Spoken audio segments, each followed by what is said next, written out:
Hello, Mount Zion family and friends. I'm glad you have joined us for another song and devotion as we get ever so close to Christmas this year.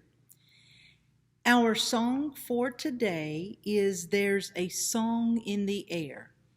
Now, it may not be one of the most popular Christmas carols, but it actually has some of the most beautiful words. I encourage you to listen to it carefully.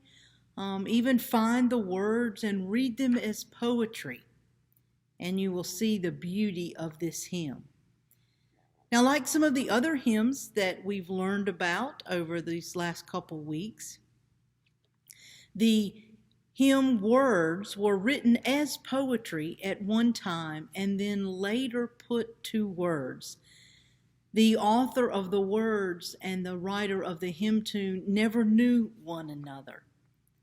So I want to share a little bit about each.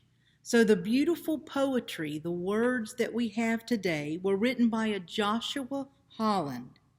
He was born in 1819 in Massachusetts, and he really couldn't figure out what he wanted to do with his life. He first went to college and became a doctor. And soon, however, his love of words and writing outweighed his love of medicine, and he left the medical profession and went on and became an editor and writer for the Springfield Republican. And then after doing that for a while, he was known a lot as an editor. He started Scribner's Magazine with a friend of his, and then he left that and went on to write many novels, all about his moral upbringing, about his love and importance of his faith. And so he started writing, like I said, novels, but he also wrote poetry. And he used his editing skills, and he had a magazine that was a Sunday school journal. And in 1874, the words, There's a Song in the Air, were first published in a Sunday school journal. And this is what a book says about this poetry. It combined a sweetness and majesty rarely found in holiday verse. The way the writer mixed the image of a young mother, her new baby, the events of the birth, and the revelation that this child was the King of all creation, was indeed inspired. And so this wayward man who started out as a doctor, became an editor, wrote novels, ended up writing poetry that became this wonderful song. And it was actually published in a collection of his entire works after he died, called The Complete Poetical Writings. And that is where the writer of the hymn tune happened to stumble across these beautiful words. And so the author of the music, or the composer of the music, was a Carl Harrington. And in the summer of 1904, this Carl Harrington was tasked with coming up with most of the songs that would be included into a Methodist hymnal that was going to be printed the very next year. And it was a daunting task. This Harrington was tasked with looking at all the hymns that had been used. And remember, Methodism was across the United States at the time. And so he had to find songs that could be used in Boston, or that can be used in North Carolina, or that can be used in California, or even in Louisiana. So the Methodist hymnal was being put together, and he was looking for the songs, and it was a daunting task.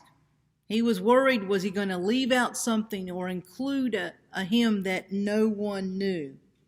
And Harrington loved to read. It was his pastime. And that he happened to run across the works of this Holland. and he happened to find the book, Complete Poetical Writings. And so it was a hot summer day, the story goes, that Harrington, taking a break from editing the Methodist hymnal, was doing his favorite pastime and reading poetry. And it says the story goes this way. Taking a sip of the cool drink, Harrington read the next poem in the book. As he silently studied the words, his eyes lit up. Holland's work were usually casual and distant, but this one was aflame with vigor and energy. He finished, "There's a song in the air." Harrington took a deep breath and read the poem again. This needs to be put to music, he thought. This piece needs to be sung by Christians everywhere. So it says he went over to the organ and began to form a tune with each phrase. And very quickly, in the middle of summer, a Christmas hymn came together. And so in 1905, Carl Harrington's music was officially joined with Joshua Holland's poem in the first printing of the Methodist hymnal. That's a very interesting fact that the first place that this hymn, "There's a Song in the Air," was printed was in the 1905 Methodist hymnal. This was after Joshua Holland's death, and he never knew that his beautiful poem became a hymn that we still sing today. So I wanted to close this devotion by reading the last verse of this hymn. And it reminds us that as we celebrate Christmas and this season, that we need to continue to share the good news of this holiday all throughout the year. So here's the last stanza. We rejoice in the light and we echo the song that come down from the night from the heavenly throne. Aye, we shout to the lovely evangel they bring, and we greet in his cradle our Savior and King. Hope you enjoyed learning about this very Methodist hymn, "There's a Song in the Air." Thanks and have a great day.